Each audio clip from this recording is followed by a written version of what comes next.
era kemakmuran, di mana damai merajut kehidupan mereka. Pertemuan yang mengubah takdir, di mana cinta menyalakan api perubahan. Ketegangan memuncak, persiapan dimulai, damai menjadi bayang-bayang. Menuju legenda, di mana cerita dan sejarah bertaut, perang Troya dimulai.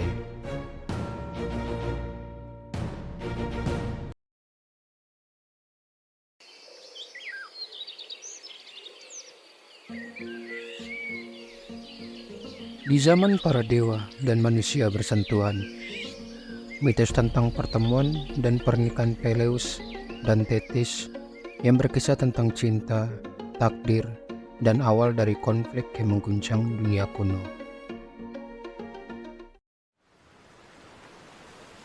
Kisah ini dimulai di kerajaan bawah laut, tempat Thetis, dewi laut yang memesona, berdiam. Thetis adalah seorang Nereid atau ninfa laut dalam mitologi Yunani. Thetis adalah anak dari Nereus dan Doris, dan cucu dari Pontos dan Gaia. Thetis memiliki kecantikan yang memikat dan dikaitkan dengan kekuatan dan sifat perairan yang dapat memberikan kesuburan dan kehidupan. Dia dikenal dalam mitologi sebagai ibu dari banyak sungai dan ninfa-ninfa laut. Sedangkan Peleus adalah seorang pahlawan. Peleus adalah putra Aiakos, raja di pulau Aegina, dan Endeis, seorang Oreat dari gunung Pelion di Thesali. Zeus, raja para dewa, awalnya tertarik pada Thetis. Namun, sebuah ramalan mengatakan bahwa anak Thetis akan menjadi lebih besar dari ayahnya. Takut akan tergulingkan, Zeus memutuskan untuk menikahkan Thetis dengan seorang manusia.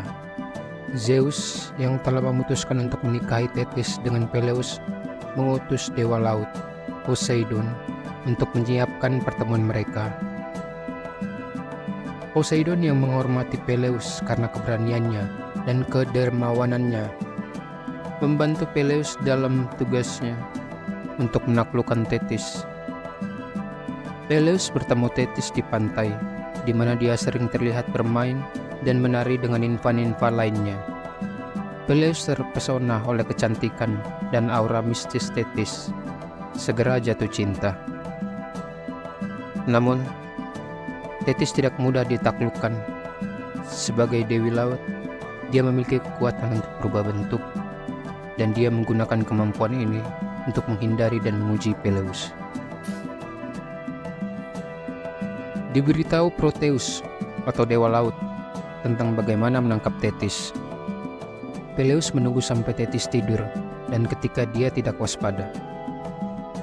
Ketika Thetis berubah bentuk, berusaha meloloskan diri dengan berbagai perubahan menakjubkan, dari air, burung, pohon, hingga binatang buas. Peleus berhasil mempertahankan genggaman eratnya. Dia tidak tergoda atau terkecoh oleh transformasi Thetis, menunjukkan kesetiaan dan kekuatan kehendaknya. Akhirnya, Thetis menerima Peleus, terkesan dengan ketabahan dan dedikasinya. Dewa-dewa memberkati persatuan mereka, dan pernikahan mereka diadakan dengan penuh kemeriahan. Peristiwa ini dihadiri oleh banyak dewa dan dewi, menandai persatuan langka antara manusia dan dewa serta memulai bab baru dalam mitologi Yunani. Pernikahan Peleus dan Thetis dirayakan sebagai upacara yang menghubungkan langit dan bumi. Dihadiri oleh para dewa dari Olympus dan makhluk laut dari kerajaan Thetis. Pesta pernikahan itu megah, penuh dengan kegembiraan dan perayaan, menandai persatuan antara dua alam yang berbeda.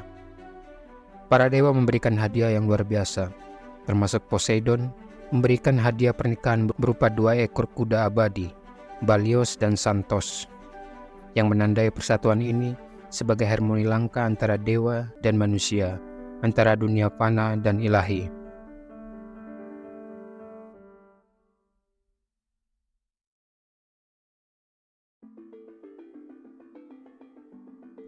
Dalam perayaan yang penuh kebahagiaan ini, hampir semua dewa diundang. Namun, tidak semua tamu merasa senang dengan pernikahan ini. Eris, dewi perselisihan, tidak diundang.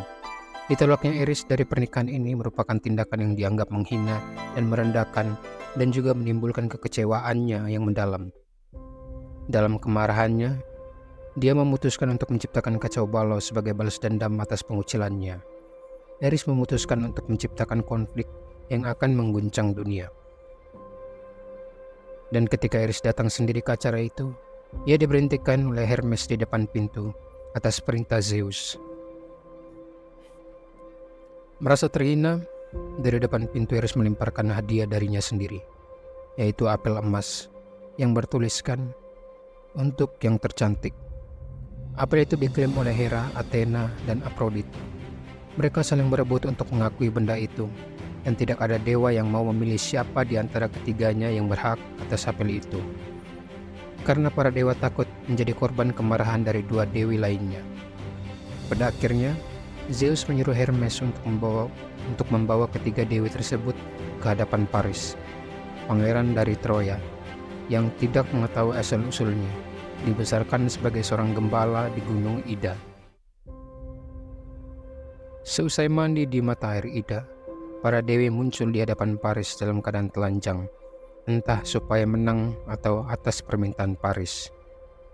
Paris sendiri tidak dapat memilih salah satu di antara mereka. Sehingga para dewi itu menawarkan sogokan. Athena berjanji akan memberi Paris kebijaksanaan, kelihayan bertempur, dan kemampuan untuk menjadi prajurit terhebat. Hera menawarkan kekuasaan politik dan kendali atas seluruh Asia, dan Aphrodite menawarkannya wanita tercantik di dunia, Helen dari Sparta. Helen, atau lebih dikenal dengan nama Helen dari Troya atau Helen dari Sparta, adalah tokoh perempuan yang terkenal dalam mitologi Yunani. Orang tuanya adalah Tyndareus dan Leda, tetapi ayah biologisnya adalah dewa Zeus. Menurut legenda, Helen tidak hanya terkenal karena kecantikannya, tetapi juga karena pernikahannya yang mengikat dan menyatukan kerajaan-kerajaan Yunani yang berbeda ini dalam tujuan bersama mereka untuk mendukung Menelaus. Terpikat oleh janji Aphrodite, Paris memberikan apel kepadanya, menetapkan jalur ke arah penculikan Helen. Paris di bawah penyamaran misi diplomasi pergi ke Sparta untuk merebut Helen dan membawanya ke Troya.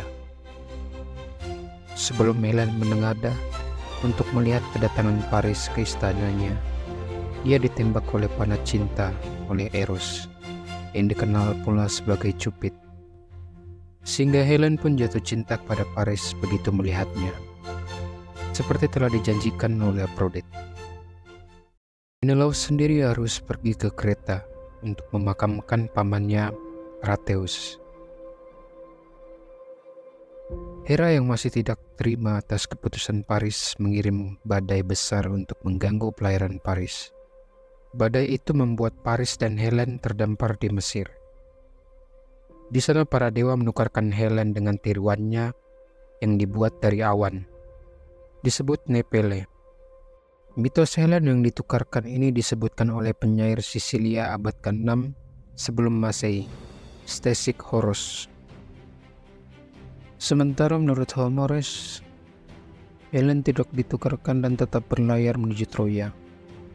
Kapal Paris dan Helen sempat berlabuh di Sidon sebelum sampai di Troya. Paris merasa takut akan tertangkap, tinggal sebentar di sana sebelum kemudian melanjutkan perjalanan menuju Troya. Penculikan Helen oleh Paris memiliki beberapa pendahulu. Io diculik dari Mykenae, Europe diculik dari Venesia, Iason membawa Medea pergi ke Kolkis, dan putri Troya, Hesion, dibawa pergi oleh Herakles, yang kemudian menyerahkannya kepada Telamon dan Salamis. Menurut Herodotos, contoh-contoh tersebut membuat Paris semakin berani untuk membawa kabur Helen dari Yunani. Di samping itu, ketika berita tentang penculikan Helen oleh Paris tiba di Troya, ada keheranan dan kecemasan di kalangan bangsawan dan rakyat. Troya terjebak dalam dilema. antara tugas untuk melindungi anggota keluarga kerajaan dan kesadaran tentang konsekuensi serius dari tindakan Paris. Singkatnya, Paris berhasil kembali ke Troya. Di sana dia berkumpul kembali bersama keluarga kerajaannya. Raja Priam meskipun awalnya terkejut dan khawatir tentang konsekuensi dari tindakan Paris, akhirnya memilih untuk mendukung putranya. Hector, saudara Paris, dia menerima Helen dengan terpaksa, menyadari bahwa tindakan Paris telah membawa malapetaka yang akan datang. Namun dia berkomitmen untuk membela Troya. Paris, penculik Helen, tetap teguh pada tindakannya dan seringkali digambarkan sebagai tidak sepenuhnya menyadari atau mengabaikan skala penuh dari konsekuensi tindakannya. Menyadari ancaman yang akan datang, Troya memperkuat bentengnya yang sudah terkenal karena kekuatannya. Menurut legenda, tembok Troya dibangun dengan bantuan dewa, menjadikannya hampir tidak dapat ditembus. Troya juga mengumpulkan pasukan, memanggil sekutu dan tentara bayaran dari wilayah sekitarnya, menyiapkan untuk perang yang panjang. Troya juga memperkuat posisinya melalui diplomasi, mencari aliansi dengan kerajaan tetangga, termasuk bangsa-bangsa yang berada di Asia Kecil. Menelaus yang marah dan merasa dikhianati oleh Helen istrinya, berkonsultasi dengan saudaranya Agamemnon, raja dari Mykene, untuk mengumpulkan para raja dan pahlawan Yunani lainnya dan bersekutu untuk membentuk sebuah ekspedisi besar guna merebut kembali Helen dan menghukum Troya, mengawali perang yang akan berlangsung selama 10 tahun.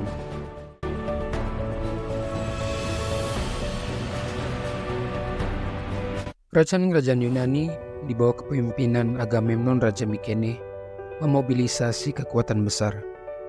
Pasukan ini termasuk beberapa pahlawan terbesar zaman itu, seperti Achilles yang perkasa, Odysseus yang cerdik, dan Ajax yang kuat.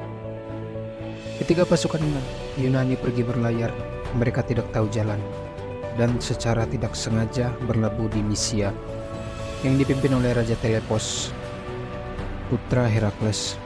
Dalam pertempuran yang terjadi antara pasukan Yunani melawan pasukan Telepos, Achilles berhasil melukai Telepos. Karena lukanya tak mau sembuh, Telepos bertanya kepada Orakel, apa yang terjadi dengan lukanya?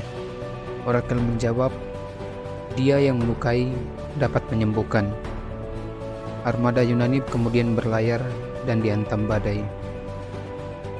Telepos pergi ke Aulis dan entah berpura-pura menjadi pengemis meminta Agamemnon untuk membantu menyembuhkan lukanya atau menculik Orestes dan menyandaranya dengan tuntutan agar lukanya disembuhkan. Achilles menolak karena merasa tak memiliki keahlian pengobatan. Odysseus selalu mengatakan bahwa tombak yang telah memberi luka itu akan mampu menyembuhkannya itu.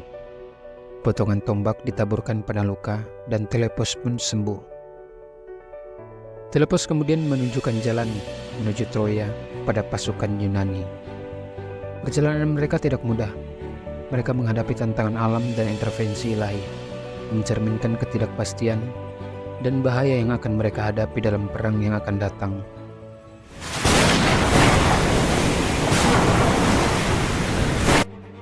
Setelah perjalanan panjang dan sulit, pasukan Yunani tiba di pantai dekat Troya. Kedatangan mereka tidak lepas dari pengawasan. Pengintai Troya segera melaporkan aktivitas armada besar di pantai mereka. Dengan tiba di Troya, Yunani menegaskan niat mereka untuk menuntut kembali Helen dan menghukum kota itu atas penculikannya. Pasukan Yunani segera menyiapkan camp dan memulai serangan awal terhadap tembok kota yang kokoh. Mereka cepat menyadari bahwa kemenangan tidak akan mudah. Troya dengan pahlawan seperti Hector dan bantuan dari sekutu serta dewa siap untuk pertahanan yang lama dan gigih. Dengan kedatangan pasukan Yunani, perang tidak lagi hanya kemungkinan. Itu menjadi kenyataan yang tak terelakkan, penuh dengan pertempuran heroik, strategi licik, dan tragedi yang memilukan. Di tanah yang dilanda angin, di mana aroma perang menggantung di udara, dua pria bersiap untuk bertarung, tidak hanya atas nama diri sendiri, tetapi juga untuk nasib dua bangsa. Medan perang itu hening, napas tertahan saat semua mata tertuju pada Paris dari Troya dan Menelaus, Raja Sparta. Paris dikenal karena pesonanya daripada keahlian bertarung. Dia adalah tokoh sentral dari kisah yang memulai konflik ini. Menelaus sebagai Raja Sparta, dia tidak hanya membawa kehormatan pribadinya ke pertarungan ini, tapi juga kehormatan seluruh Yunani. Menelaus dengan pengalaman bertahun-tahun di medan perang, mendominasi pertarungan, menyerang dengan serangan yang terukur dan kuat. Paris sementara itu bergantung pada kecepatan dan kecerdikannya, mencoba menemukan celah dalam pertahanan Menelaus. Saat Menelaus tampaknya akan memenangkan duel, mendekati kemenangan atas penculikan istrinya, momen ilahi mengubah alur.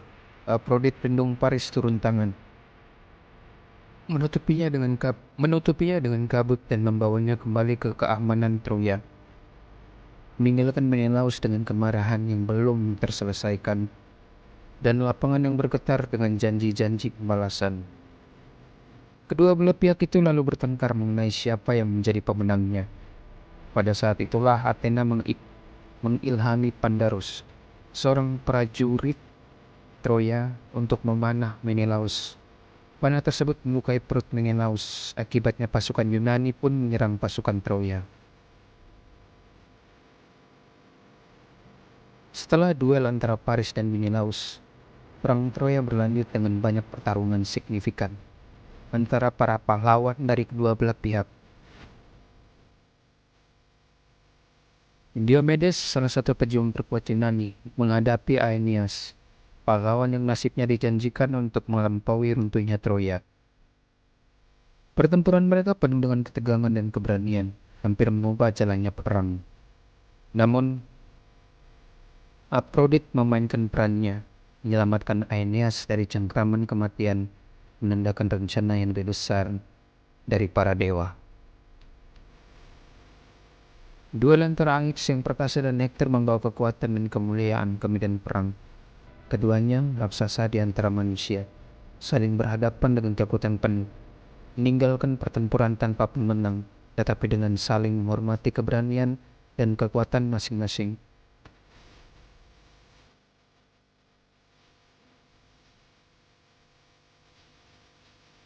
Ketika pasukan Troya menyerangkan pasukan Yunani, Patroklos meminta izin kepada Achilles untuk pergi bertempur dengan menggunakan baju tempur Achilles dan memimpin pasukan Achilles, Myrmidon.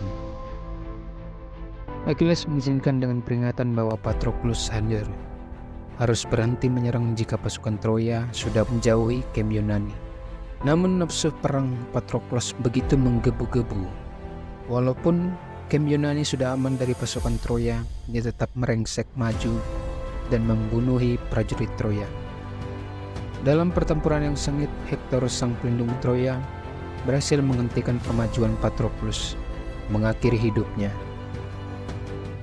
Jenazah Patroklos diperebutkan oleh pasukan Yunani dan Troya, namun akhirnya berhasil dibawa ke kamp Yunani oleh Odysseus dan Ajax. Mengetahui Patroklos mati, Achilles begitu murka. Achilles pun kembali bertempur. Tak ada pertarungan lain yang lebih menggema daripada bentrokan antara Achilles, sang pejuang teragung Yunani, dan Hektor, pahlawan terbesar Troya. Di luar tembok kota yang telah menyaksikan banyak air mata dan darah, mereka bertarung dengan kekuatan yang hampir setara dengan dewa. Pertarungan ini bukan hanya fisik, tetapi juga pertempuran ideal dan nasib. Achilles yang murka karena Hektor membunuh sahabatnya Patroklos berhasil membunuh Hektor, lalu menyeret mayat Hektor dengan kereta perangnya. Kematian Hektor dan kemenangan Achilles menandai salah satu puncak paling dramatis dari perang itu sendiri. Setelah kemenangannya yang memilukan atas Hektor, Achilles kembali ke medan perang. Kini dengan hati yang lebih berat dan jiwa yang terbebani oleh kematian. Namun nasib Achilles sendiri telah ditentukan. Dalam pertempuran berikutnya, Paris dengan bantuan Apollo menemukan celah satu-satunya dalam ketidaksentuhan Achilles. Tumitnya, sebuah anak panah terbang dipandu oleh kehendak ilahi, menemui sasarannya, mengakhiri kehidupan sang pahlawan dengan cara yang sama tragisnya dengan para korban perang ini. Tetapi Paris juga mati setelah dipanah oleh Philoctetes menggunakan panah Herakles.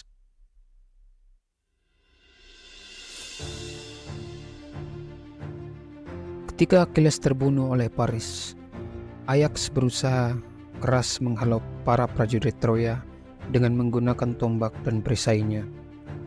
Sementara Odysseus berusaha mengambil jenazah Achilles.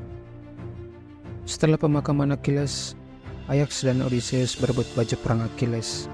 Ajax mengklaim bahwa dirinya lebih berhak karena dia telah banyak berjasa untuk pasukan Yunani, termasuk menyelamatkan kapal-kapal Yunani dan bertempur dengan Hektor. Pada akhirnya diputuskan bahwa Odysseuslah yang berhak atas warisan Achilles. Ajax sakit hati atas keputusan itu dan akhirnya menusuk dirinya dengan pedangnya sendiri. Kematian Achilles dan Ajax tidak menghentikan roda perang yang sudah berputar. Yunani sekarang dipimpin oleh pikiran-pikiran strategis seperti Odysseus, merencanakan langkah terakhir mereka dan segera Troya akan menghadapi nasibnya sendiri. Setelah bertahun-tahun perang tanpa keberhasilan signifikan dalam pengapungan Troya, dengan kematian tragis Achilles dalam perang, Yunani memutuskan untuk mengambil pendekatan yang berbeda. Odysseus, Raja Ithaka yang dikenal karena kecerdikannya, mengusulkan ide menggunakan tipu muslihat untuk memasuki tembok Troya. Mereka membangun sebuah kuda raksasa dari kayu yang kemudian dikenal sebagai kuda Troya. Prajurit terpilih seperti Odysseus, Agapenor, Diomedes, Menelaus, dan Philoctetes bersembunyi di dalam kayu, sementara sisanya dari tentara Yunani pura-pura mundur, meninggalkan kuda sebagai persembahan untuk Dewi Athena, berpura-pura menandai pengunduran mereka dari perang. Kuda mereka ditinggalkan di pantai dekat Troya, dengan kapal Troya bersembunyi di balik pulau tersebut, menunggu tanda dari mereka yang bersembunyi di dalam kuda. Malam itu setelah melihat tentara Yunani tampaknya telah pergi, orang-orang Troya keluar untuk memeriksa kuda raksasa ini. Mereka berdebat tentang apa yang harus dilakukan dengan kuda tersebut. Beberapa seperti Laokon dan Cassandra memperingatkan bahwa ini mungkin tipu muslihat dan menyarankan untuk menghancurkannya atau setidaknya memeriksanya dengan seksama. Namun mayoritas dipengaruhi oleh Sinon, seorang Yunani yang berpura-pura menjadi pembelot dan meyakinkan Troya bahwa kuda tersebut adalah persembahan yang akan membuat kota mereka tidak dapat ditaklukkan. Terpesona oleh prospek perdamaian dan kemenangan, serta rasa ingin tahu dan kesombongan, penduduk Troya memutuskan untuk membawa kuda tersebut ke dalam kota sebagai tanda kemenangan mereka. Mereka merayakan dengan pesta, dan ketika malam tiba, dengan Troya tenggelam dalam perayaan dan pengawalan yang berkurang, prajurit Yunani keluar dari kuda. Mereka merayakannya dengan pesta dan ketika malam tiba, dengan Troya tenggelam dalam perayaan dan pengawalan berkurang, prajurit Yunani yang bersembunyi di dalam kuda Troya dipimpin oleh Odysseus keluar di tengah malam.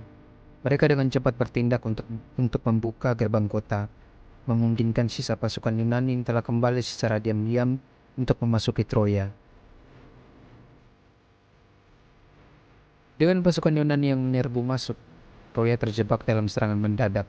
Banyak warga Troya tertangkap basah, tidak siap untuk pertempuran, terutama setelah merayakan apa yang mereka anggap sebagai pengunduran diri Yunani. Yunani melancarkan pembantaian terhadap penduduk Troya dan menjara kota. Bangunan dibakar dan kekacauan melanda seluruh kota, dengan pertempuran berkecamuk di jalan-jalan.